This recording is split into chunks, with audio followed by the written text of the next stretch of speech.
سفیان بن عیینہ نے بیان کیا، ان سے ایوب سختیانی نے، ان سے محمد بن سیرین نے اور ان سے انس رضی اللہ عنہ نے بیان کیا کہ صبح ہوئی تو نبی کریم صلی اللہ علیہ وسلم خیبر میں داخل تھے۔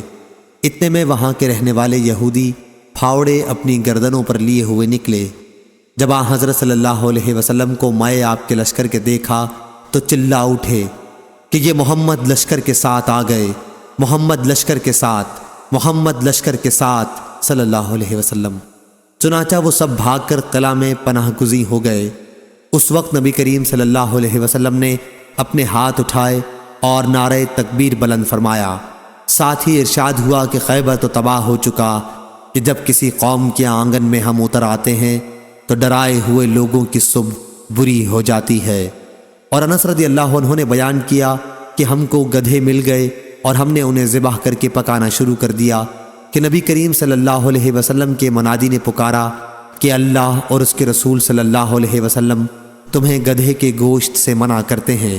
چنانچہ ہانڈیوں میں جو کچھ تھا سب الٹ دیا گیا۔